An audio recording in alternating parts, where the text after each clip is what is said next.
Esto es El Polígrafo de la Estrella de Panamá. Bienvenidos a una edición más de Polígrafo. Hoy nos encontramos con el exministro Michel Doens. Bienvenido. Gracias por la entrevista, José María. Cuando uno piensa que la carrera política de Michel Doens ya no da para más, viene algo y lo revive. Bueno, así será hasta que llegue a la morada final. ¿Se le saca provecho a esto de los pinchazos?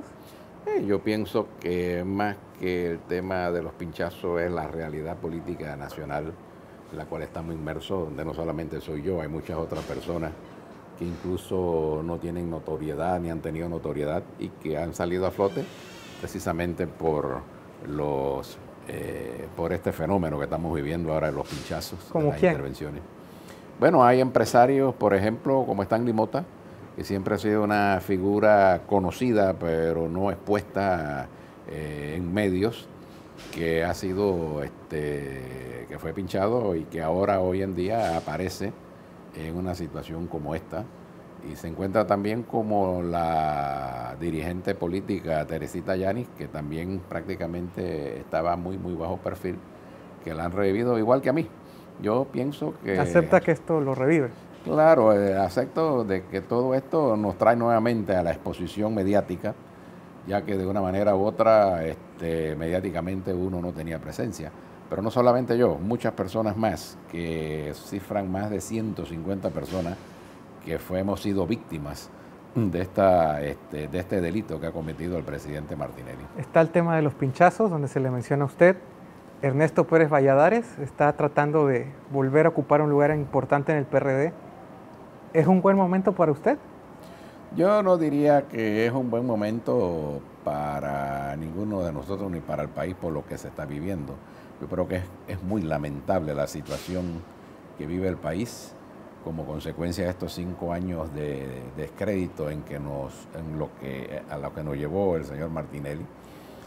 Quizás si hubiese sido algo más edificante, pero realmente yo soy de opinión de que es lamentable lo que está pasando y creo que tanto ahora las víctimas como los victimarios estamos pasando por una situación como esta. Pudimos haberlo evitado si no se hubiese elegido a un engendro político como lo fue Martinelli en el año 2009. ¿Pero qué llevó a que se eligiera ese engendro? Bueno, yo pienso que el engaño, yo pienso que la forma como se hace política en este país, yo pienso que por los poderes económicos que en un momento determinado cerraron fila alrededor del señor Martinelli, pensando que de pronto la candidata en aquel momento del PRD era una persona que podía hacerle daño al país.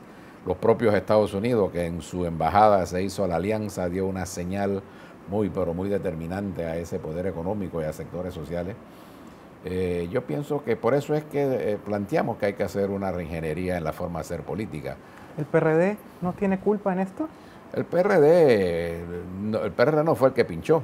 No, pero me refiero en el desgaste que hubo que llevó a Martinelli al poder. Es que no, porque al final todos los gobiernos se desgastan, todos los partidos se desgastan, pero aquí hay algo inédito. Aquí por primera vez se utilizan todos estos recursos del Estado para utilizarlos en función de un proyecto político que tenía como único objetivo el enriquecimiento del señor Martinelli.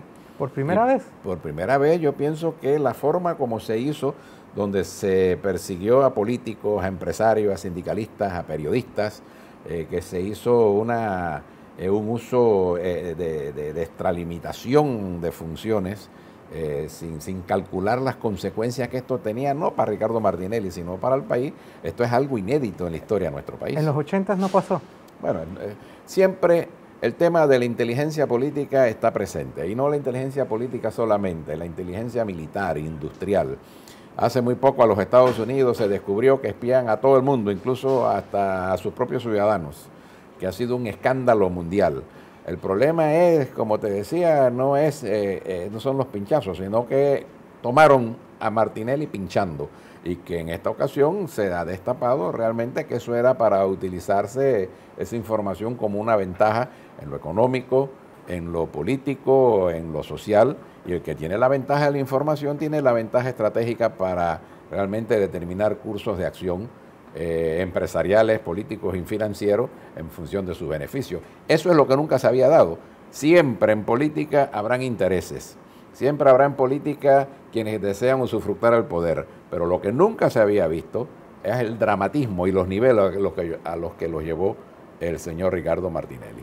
En ese sentido, alguien me comentaba que el verdadero pecado de Martinelli fue meterse con la clase poderosa, afectar los negocios de una clase que siempre queda bien. Pero no solamente se metió con la clase poderosa, también se metió con el movimiento de los trabajadores, también se metió con el movimiento de profesionales, se metió con los partidos políticos, se metió con todo el mundo. Martinelli quería convertirse con su proyecto político en un eje central para los efectos de dominar este país por 10, 15 años y en función de sus intereses de incrementar su capital. No utilizó esto con el propósito de realmente solucionar los problemas al pueblo.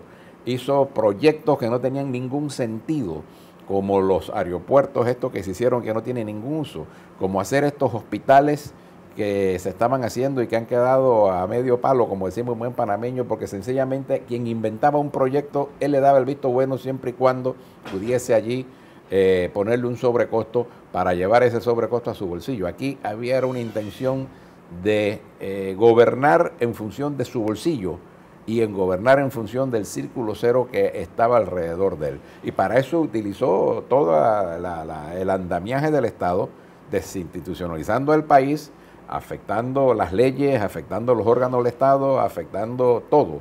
Es decir, aquí hubo una degradación política con la presencia del señor Martinelli y eso nunca se había visto en la historia democrática de este país después de la invasión. Él estuvo en 2 gobiernos antes de encabezar uno. ¿No habrá aprendido esas cosas ahí? No, yo creo que este niño nació, esto viene de genética o nació ya hecho, porque nosotros lo destituimos del gobierno precisamente porque era un hombre muy díscolo. Se enfrentaba a los médicos, se enfrentaba a las enfermeras, se enfrentaba al personal administrativo, se enfrentaba a todos cuando estuvo en el gobierno de Pérez Valladares encargado de la Caja del Seguro Social. Y siempre se le advertía, hasta que incluso quiso en su momento privatizar los fondos de los trabajadores, los fondos sociales, y ahí fue donde el agua rebasó el vaso y fue despedido. Ese señor realmente fue producto de una alianza política, pero una alianza política donde hubo mucha gente que realmente resultaron ser buenos aliados, pero él realmente era un aliado nefasto. Y se demostró que efectivamente no solamente como político, sino como comerciante, hombre que le alteraba las etiquetas, que alteraba los precios, que alteraba los orígenes de sus productos, que alteraba incluso la pistola con que cobraba a sus clientes y muchas otras cosas más, por las cuales fue condenado y ahí está en los anales de la CLICLAC. Este señor no tenía ningún escrúpulo. Nosotros sabíamos quién era Ricardo Martinelli y por eso desde un principio, desde que antes que fuera presidente, lo enfrentamos realmente con firmeza, porque sabíamos que este hombre iba a ser nefasto para el país. Antes del corte, una pregunta breve. Entonces, ¿el PRD en todo esto no debe sentir remordimiento ni culpa? Yo por lo menos creo que hay un sector importante del PRD que no debe tener ningún remordimiento, salvo aquellos que se entregaron a Martinelli. ¿Cómo quién? Salvo aquellos como el señor Navarro, como el señor Vinicio Robinson, como muchos diputados que en el PRD se entregaron al señor Martinelli por buscar el beneficio propio, por miedo, por extorsión del señor Martinelli. Pero sí hubo en el PRD gente que se opuso a todas estas cosas, que resistimos a las ofertas que nos hacía el señor Martinelli, porque sabíamos que estaba llevando el país, no al partido, estaba llevando al país realmente a una bancarrota política y moral. Esto es El Polígrafo. Ya regresamos. Estamos de vuelta con El Polígrafo. Hemos hablado de Ricardo Martinelli, de su peso, del rol que él juega. ¿CD llegará a las próximas elecciones? Yo creo que ese partido obedece fundamentalmente a una persona, al señor Martinelli. Lo que Martinelli hizo para fortalecer ese partido lo hizo en función de dinero, del dinero que amasó, del dinero que logró concentrar en su mano como consecuencia de lo que se robó en el Estado, pero que una vez que Martinelli termina su presidencia, por lo tanto no tiene el mismo interés por un lado. Y por otro lado, al ser procesado, como espero que sea procesado y que sea condenado y que se recupere todo el dinero que se robó, en esa misma medida ese partido va a quedar muy, muy, muy mal parado. Al punto que ya usted está viendo a muchos de sus dirigentes, por ejemplo al secretario general en una entrevista, que ya ellos están en otra línea de tratar de recuperar lo poco que pueda quedar, que puedan reestructurar a ese partido y que aquellos que cometieron ilícitos, como lo dijo textualmente el señor de Russa en una entrevista de televisión que yo vi, pues eso que corran la suerte de la ley. Yo creo que es un partido que realmente va a tender a desaparecer. Hablaban de que el PRD tampoco anda muy bien. No, el PRD no anda muy bien. El PRD no anda muy bien por las razones que todos conocemos. El PRD fue un partido que Martinelli compró a muchos de sus dirigentes, compró diputados, compró representantes, compró alcaldes, compró líderes políticos a nuestro partido. ¿Del CEN actual? Del CEN actual y del CEN anterior. ¿Y del CEN actual hay alguien que no responda a Martinelli? Bueno, yo pienso que en estos momentos hay algunos compañeros en el partido, de la dirección del partido, que entraron, que no tienen ese vínculo, como lo tuvo el señor Robinson o como lo tuvo el señor Navarro, como por ejemplo Carlos Pérez Herrera. Pienso que no está intoxicado por la mano de Martinelli cuando estuvo con nosotros en el comité ejecutivo, siendo su secretario. Fue un hombre que militó abiertamente contra Martinelli y tenía una posición realmente combativa, al igual que otros compañeros, pero en el caso de estos dos que he mencionado, Robinson y Navarro, le han hecho un daño horroroso al PRD que nosotros esperamos que se subsane en su momento. Pero por lo menos Robinson sigue ahí. Sí, sigue allí por una especie de mandato por los estatutos, pero él tiene que ir a un nuevo congreso y tratar de volver a, si se quiere postular a correr, y yo estoy seguro que la gran mayoría del torrijismo y de los PRDistas no van a votar a favor de esa propuesta que representaba él, que era una propuesta donde el clientelismo, la compra de conciencia y el entreguismo a Martinelli era realmente el leitmotiv. Yo pienso que por ello perdimos las elecciones, yo pienso que por ellos realmente el partido sufrió la derrota que sufrió, pero pienso que una vez fuera de la dirección del partido y con un entendimiento entre las fuerzas y la corriente más importante del partido, el partido se puede rescatar. Pero decían eso hace unos meses y en la última convención en Santiago, él solamente confirmó su poder. Bueno, porque todavía tiene recursos y el señor no se maneja por su discurso, no se maneja por representar un proyecto, el señor se maneja es por la chequera, porque fue por la chequera donde fundamentalmente trabajó Martinelli y él fue uno de los ejemplos más importantes, él y el señor Navarro, en esta nefasta experiencia que vivió el PRD. ¿Y quién? ¿Se va Robinson y queda quién? Bueno, hay muchos dirigentes nuevos. Yo pienso que en el partido hay figuras nuevas, jóvenes y mujeres, que hay que darles oportunidades. Yo pienso que los liderazgos tampoco tienen edades, ni tienen sexo. Yo pienso que el dirigente es por su discurso, por su proyecto, por cómo lo ve la gente y por lo que quiere desarrollar. Y en eso yo no creo que es un problema de generaciones.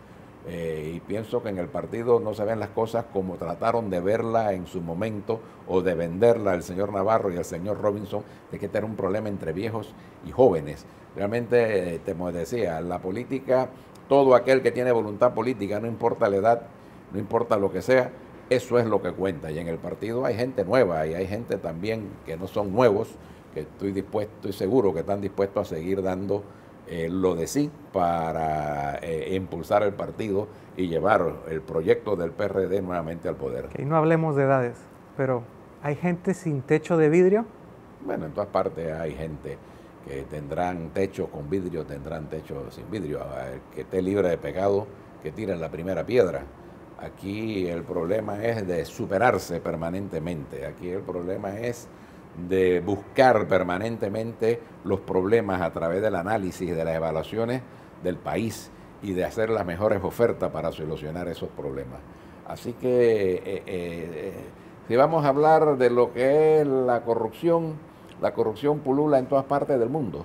La corrupción no es algo exclusivo ni de Martinelli, ni del PRD, ni de nadie. La corrupción es algo que solamente con instituciones fuertes se puede combatir. Y aquí hay que levantar las instituciones. Y yo pienso que la propuesta que nosotros hicimos en su momento, en el año 2011, de combatir la corrupción y de impulsar una constituyente precisamente para hacer una reingeniería en nuestro sistema político, tiene una vigencia importante y donde todos nos debemos comprometer, tanto los viejos torrijistas como los nuevos torrijistas, es decir, y no solamente los torrijistas, sino también los otros partidos, porque este no es un problema exclusivo del PRD, es un problema de la sociedad, y a la sociedad hay que sacarla a flote frente a todos estos problemas que estamos viviendo. A ver si estoy entendiendo bien. Como hay corrupción en todos lados y como Martinelli fue el más corrupto, ¿le perdono a los anteriores sus cosas? No.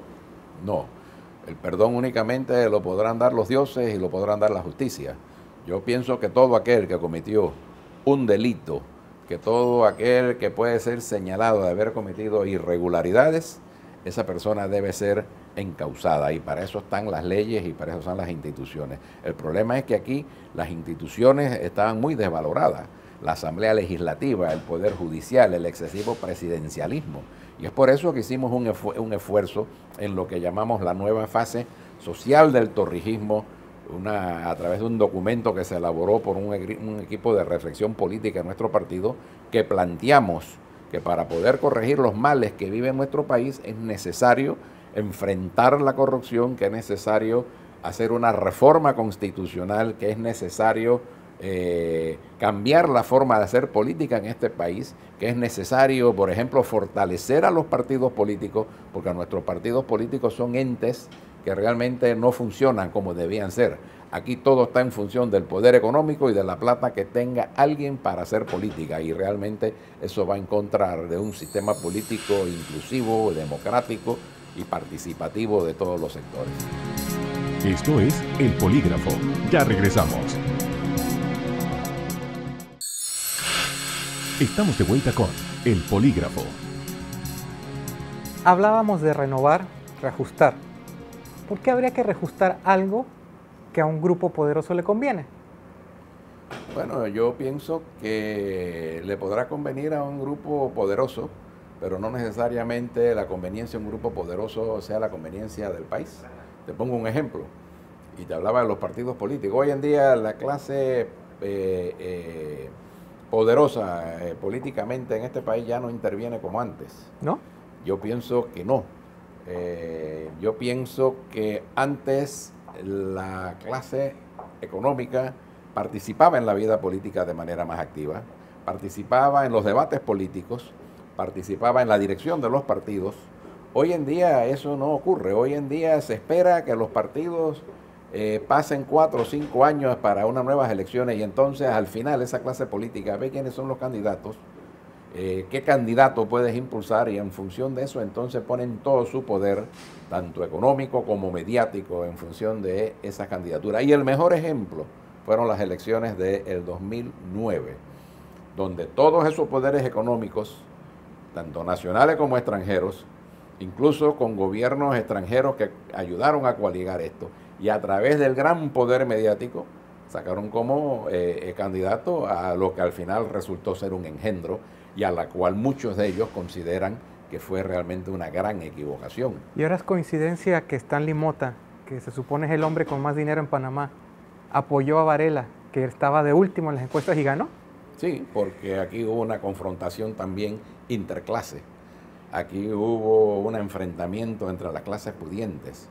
Aquí hubo una contradicción muy grande entre ellos, en la que el grupo de Martinelli comenzó a incursar incluso hasta en los propios negocios de esta clase pudiente, y eso trajo como consecuencia que no hubo equidad en lo que fue la participación económica, donde incluso le quitaron no solamente recursos, sino negocios, y eso trajo como consecuencia que ese sector de clase se aglutinara y enfrentara al señor Martinelli. Y aquí lo más sintomático de esto es que el PRD, que en el año 2011 lanzó la propuesta de lucha contra la corrupción y lanzó la propuesta de la constituyente paralela. Aquí lo paradójico fue que al final el ingeniero Juan Carlos Varela se convirtió en el líder de la oposición porque los dirigentes nuestros estaban vendidos a Martinelli y hizo suyo ese planteamiento hoy en día, y hoy en día ese es el planteamiento que desarrolla.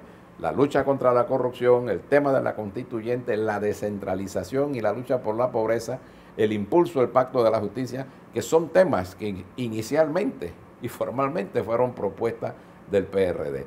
La consigna aquella de ganar el gobierno sin perder el partido, que fue la que nosotros utilizamos, al final dio al traste. Perdimos el partido y perdimos el gobierno precisamente porque en su momento el panameñismo y el ingeniero Varela vieron el sentido de oportunidad y tuvieron los recursos para impulsar su proyecto y lo llevó a ganar las elecciones.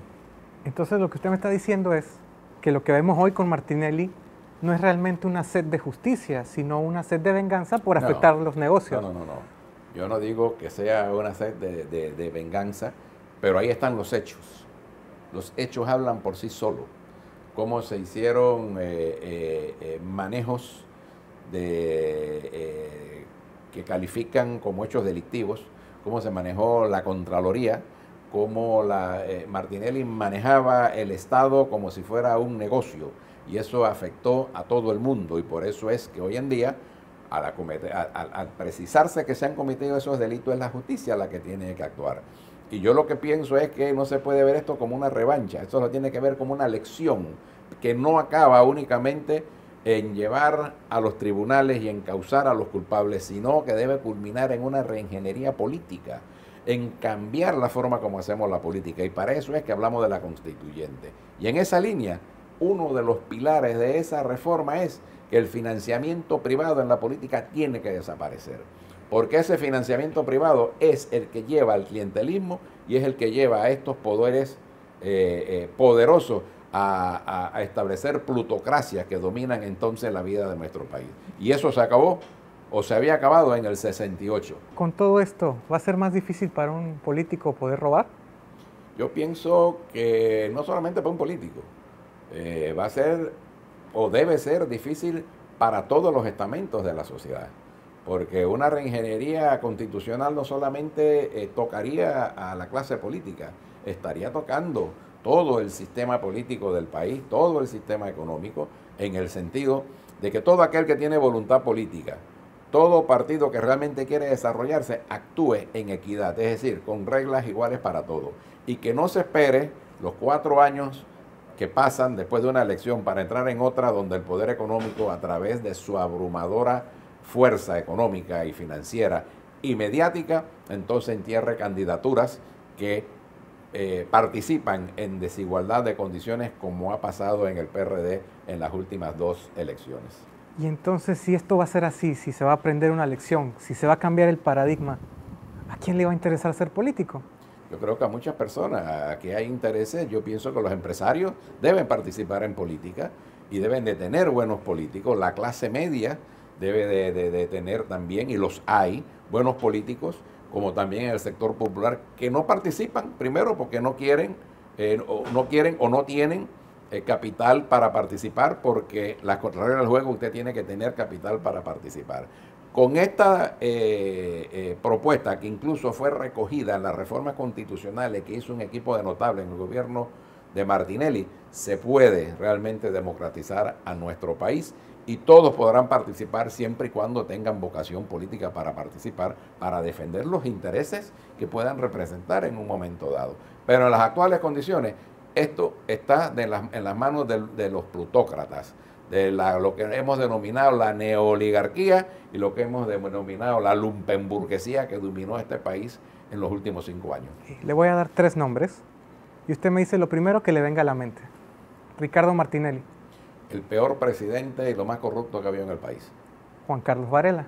Juan Carlos Varela es el hombre que tiene la oportunidad, que nunca ha tenido otro presidente, de dejar un legado en la que el país entre y se enrumbre en una nueva situación. Benicio Robinson. Benicio Robinson debe irse para su casa y dejarle ya tranquila la vida a nuestro partido. Okay, una última pregunta. 2019. Está muy lejos todavía el 2019. Yo pienso que nuestro partido debe de concentrarse, como hablándote como partido, en estos temas fundamentales. La lucha contra la corrupción, en impulsar la constituyente, y todo eso va a incidir en el resto de los partidos. Y en esa línea yo pienso que eso va a tener un efecto en el PRD, y teniendo ese efecto en el PRD puede nuevamente reagruparse y salir del marasmo en que lo han dejado esta dirigencia. Muchas gracias. Gracias a ti por la entrevista.